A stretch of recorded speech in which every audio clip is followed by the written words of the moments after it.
Hello everybody, welcome back. आज हम लोग the lake isle of Innisfree का स्टडी करेंगे, जिसे विलियम बटलर इट्स ने लिखा है। सर्वप्रथम मैं विलियम बटलर इट्स के बारे में बताता हूँ। विलियम बटलर इट्स का जन्म 13 जून 1865 को आयरलैंड के काउंटी डबलिन में सैंड माउंट में हुआ था। 20वीं शताब्दी के साहित्य के अंग्रेजी साहित्यकारों में इनका भी एक नाम है। इन्हें नोबेल पुरस्कार भी प्राप्त था। विलियम बटलर इट्स की कृतियाँ 19वीं शताब्दी की रोमांटिक कविता और आधुनिक कविता की कठिन अस्पष्ट भाषा के बीच एक सेतु का निर्माण करती है। इनका देहांत 28 जनवरी 1931 को हुआ। कवि विलियम इट्स उल्लेख करते हैं कि वह इनिसफ्री में जाना चाहते हैं। वहाँ पर वह अपने लिए मिट्टी और छोटी लकड़ियों से एक छोटा कमरा बनाएंगे, क्योंकि उन्हें खाने के लिए भी चाहिए। इसलिए वह अपने कमरे के पास सेम की 9 पंक्तियाँ उगाएंगे। इसके अलावा वह शहद मधुमक्खी के छत्ते से प्राप्त करेंगे। वह कहते हैं कि खुली जगह जहाँ वह अपना कमरा बनाएंगे मधुमक्खियों की आवाज़ से भरा होगा। वह वहाँ शांति से अकेले रहेंगे। अब मैं इस पोएम को लाइन बाय लाइन बताता हूँ, जिसे ध्यान से समझिए। The lake isle of Innisfree. देखिए टाइटल का सेंस समझिए। द लेक आइल, ध्यान देना, इसको आइल पढ़ा जाएगा। आइल, आइल मीन्स होता है द्वीप। द लेक, लेक मीन्स झील या तालाब। इनिसफ्री, इनिसफ्री एक द्वीप का नाम है, ठीक है। तो the lake isle of Innisfree का मतलब हो जाएगा इनिसफ्री द्वीप का झील। इनिसफ्री द्वीप का झील, इसे लिखा है William Butler it's. William Butler it's, William Butler it's ने इसे लिखा है। चलिए अब लाइन बाय लाइन हम इसकी मीनिंग समझते हैं। आई विल एराइज, देखिए कहते हैं कि I will arise. Arise means आप समझते हैं उठना या जागना।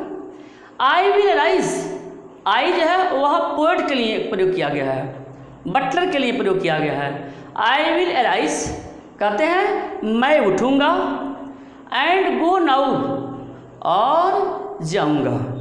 कह रहे हैं कि मैं उठूँगा और जाऊँगा, एंड गो टू इनिसफ्री, और मैं इनिसफ्री पहुँचूँगा। मतलब कह रहे हैं कि मैं उठूँगा, जाऊँगा और इनिसफ्री पहुँचूँगा। इस गो का सेंस पहुँचने से है।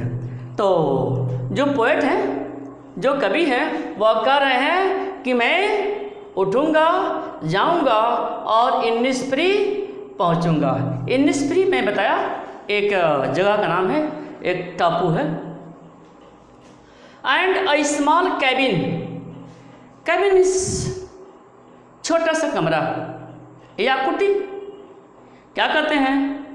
And a small cabin build there, कह रहे कि और वहाँ पर मैं अपना एक छोटा सा कमरा बनाऊँगा, या मैं अपना वहाँ पर एक छोटी सी कुटी बनाऊँगा। And a small cabin build there, और मैं वहाँ पर एक छोटा सा कमरा बनाऊँगा। किससे? ऑफ क्ले, कह रहे ऑफ क्ले, क्ले मीन्स मिट्टी या गारा, इसे गारे से ईंट जोड़े जाते हैं। तो अब क्ले मीन्स मिट्टी या गारा, एंड वटर्स मीन्स होता है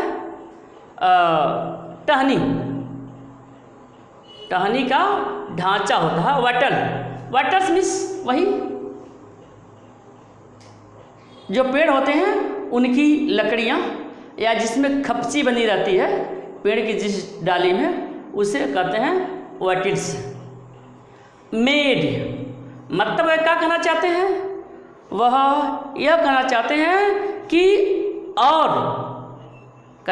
कि और वहाँ मिट्टी और पेड़ की शाखाओं से एक छोटी सी कुटी बनाऊंगा। कह रहे हैं and a small cabin build there of clay and wattle made. कह रहे हैं कि वहाँ मिट्टी और पेड़ की टहनियों से एक छोटी सी स्मॉल कैबिन, एक छोटी सी कुटी बिल्ड बनाऊंगा। तो क्या कहना चाहते हैं इसमें, वह यह कहना चाहते हैं, मतलब वह कह रहे हैं कि मैं उठूंगा, निष्फ्री जाऊंगा और वहाँ पर मिट्टी और लकड़ी की टहनियों से एक छोटा सा कुटी बनाऊंगा। यहाँ तक क्लियर हो गया। चलिए आगे। 9 बीन में होता है सेम जानते होंगे आप लोग, सब्जी बनाने के काम आता है। 9 बीन रोज मीन्स पंक्तियाँ, line. Will I have there a hive. देखिए हाइव मीन्स होता है मधुमक्खी का छाता। देखा, मधुमक्खी का छाता। फॉर दी हनी बी, देखिए फॉर दी हनी बी मतलब वह यह कहना चाहते हैं कि मैं वहाँ पर 9 बीन रोज, मतलब कह रहे हैं कि मैं वहाँ सेम की फलियाँ लगाऊंगा। कह रहे हैं कि मैं वहाँ पर सेब की, कह रहे हैं कि मैं वहाँ सेम की फलियाँ लगाऊंगा। और कितनी फलियाँ, 9 bean rows will I have there, मतलब मैं वहाँ बीन की, सेम की 9 पंक्तियाँ लगाऊंगा। कह रहे हैं कि और मैं वहाँ सेम की 9 पंक्तियाँ लगाऊंगा। Clear. A hive for the honey bee, कह रहे कि और मधुमक्खियों का एक छत्ता वहाँ रखूँगा। एंड हाइव मीन्स बताया हमने मधुमक्खी का छत्ता। फॉर दी हनी बी, कह रहे कि और मैं वहाँ पर मधुमक्खियों का छत्ता रखूँगा। फॉर द हनी बी, कह रहे हैं कि मैं वहाँ पर मधुमक्खियों का छत्ता रखूँगा और उस पर बहुत सारी मधुमक्खियाँ होंगी। And live alone in the bee loud glade. Bee loud, देखिए बी लाउड का यहाँ सेंस है मधुमक्खियों की भिनभिनाहट, और ग्लेड मीन्स होता है खुला स्थान। ठीक है, ग्लेड मीन्स खुला स्थान, लेकिन यहाँ का सेंस क्या है, वन मार्ग। देखिए and live alone in the bee loud glade, कहते कि और, कह रहे हैं कि और मधुमक्खियों की वहाँ पर गूंज होगी, मधुमक्खियाँ वहाँ पर भिनभिनाती होंगी। कह रहे हैं कि जैसा कि वो कह रहे हैं, मैं मधुमक्खियों का वहाँ पर छाता रखूँगा और मधुमक्खियों के गूंज में कह रहे हैं कि और मधुमक्खियों के गूंज में उस ग्लेड, उस खुले वातावरण में मैं अकेले ही शांतिपूर्वक रहूँगा। क्लियर? तो इस पूरे का मतलब आपके समझ में आ गया होगा।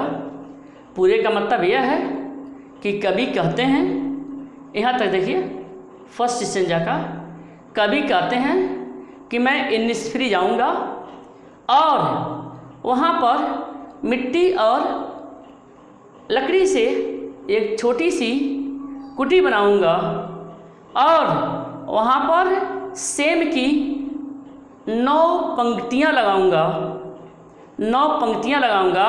और वहाँ पर मैं मधुमक्खी का छत्ता रखूँगा जहाँ पर बहुत सारी मधुमक्खियाँ होंगी और वे मधुमक्खियाँ वहाँ पर गूंज रही होंगी।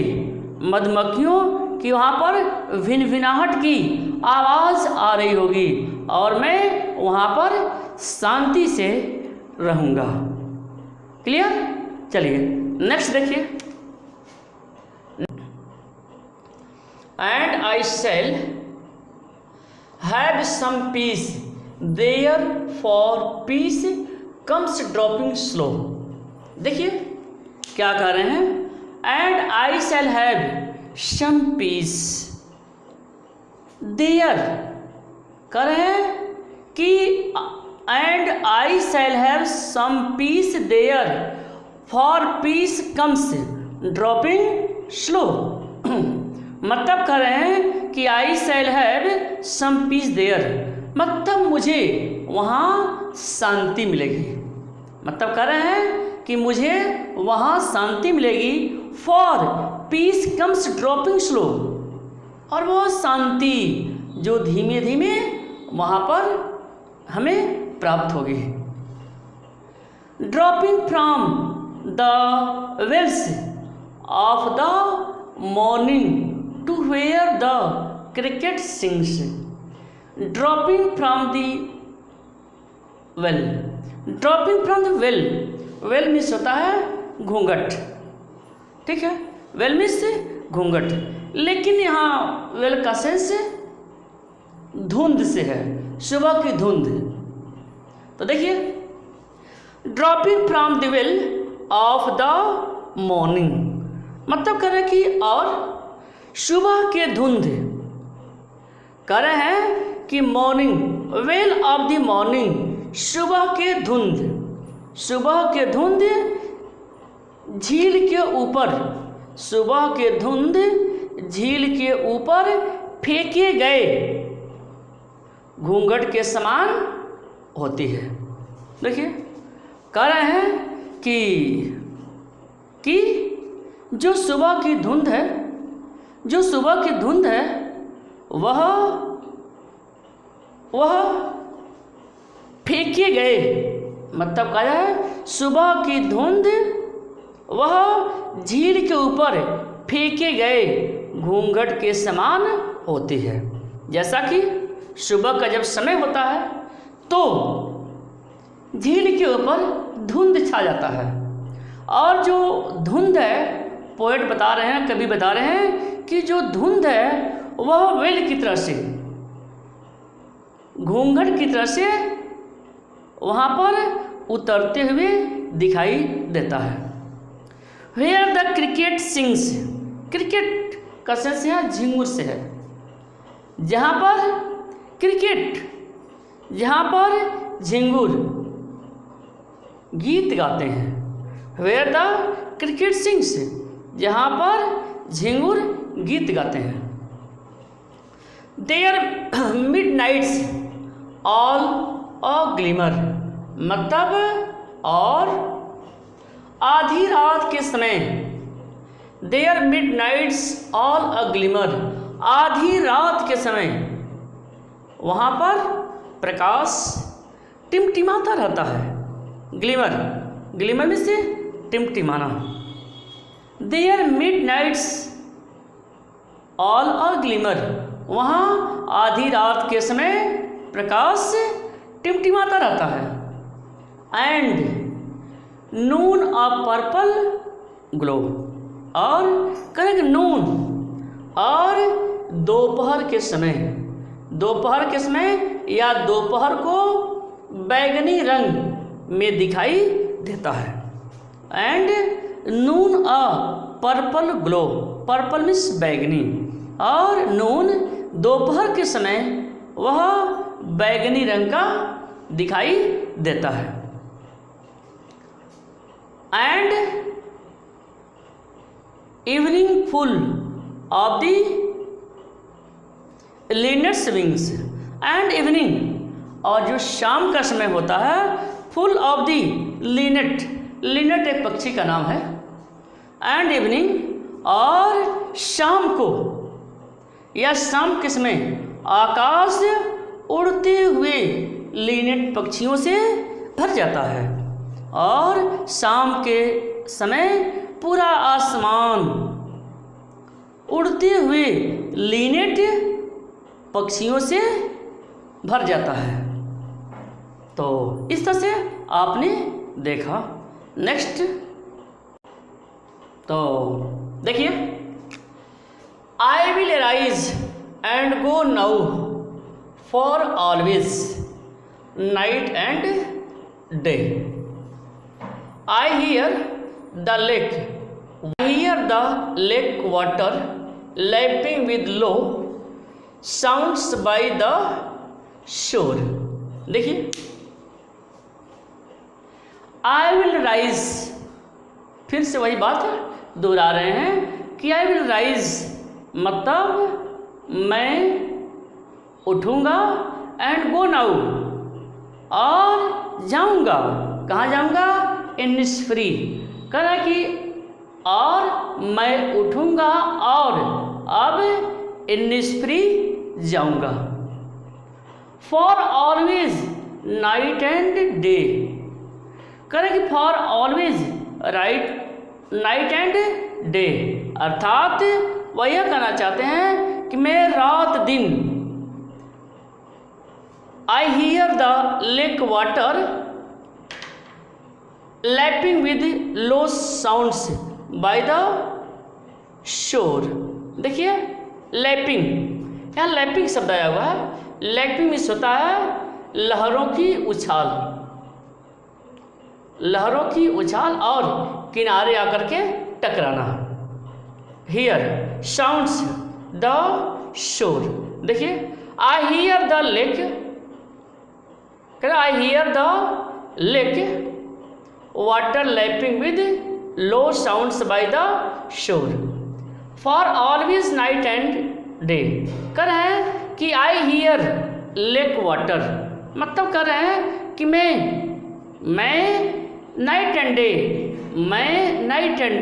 मैं दिन रात, कर रहे हैं मैं दिन रात इनिस्फ्री, मैं दिन रात इनिस्फ्री की झील की लहरों को किनारे से टकराकर उत्पन्न धीमी आवाज को सदैव ही सुनता रहता हूँ।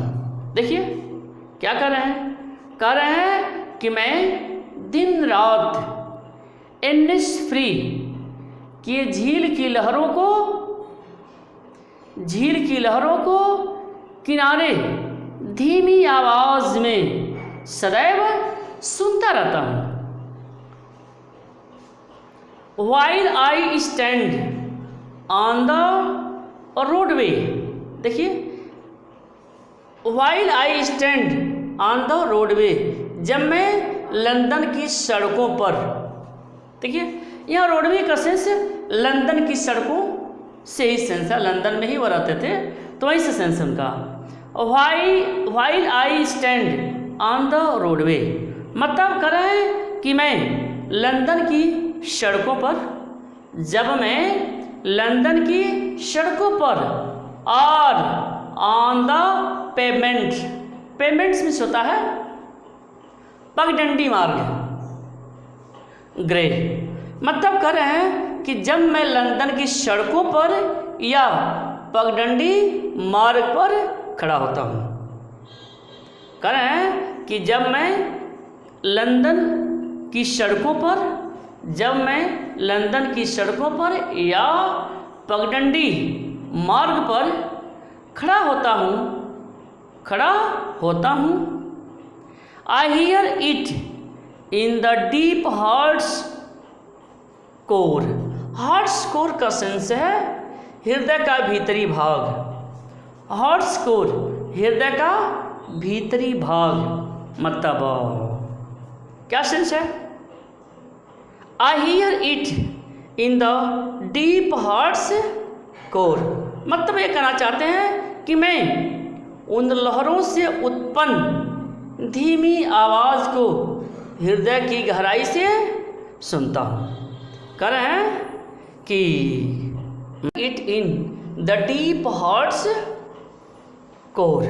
मतलब वह यह कह रहे हैं कि उन लहरों से उत्पन्न जो धीमी आवाज़ है वह उसको अपने हृदय की गहराई से सुनते हैं। तो इस तरह से जो है इस पूरे का मतलब समझ में आ गया होगा। चलिए इस पूरे को एक बार मैं बताता हूँ, ध्यान से सुनिए। इसमें वो क्या कह रहे हैं? वह यह कह रहे हैं कि अब मैं उठूँगा और इनिस्फ्री जाऊँगा। मैं रात दिन इनिस्फ्री की झील की लहरों को किनारे से टकराकर उत्पन्न धीमी आवाज़ करते सदैव सुनता रहता हूँ, जो उनके मन को शांति प्रदान करती है। फिर आगे बताते हैं कि जब मैं लंदन की सड़कों पर या पगडंडी मार्ग पर खड़ा होता हूँ तो उन लहरों से उत्पन्न धीमी आवाज़ को अपने हृदय की गहराई से सुनता रहता हूँ। तो इस तरह से ये आपको समझ में आ गया होगा। ओके।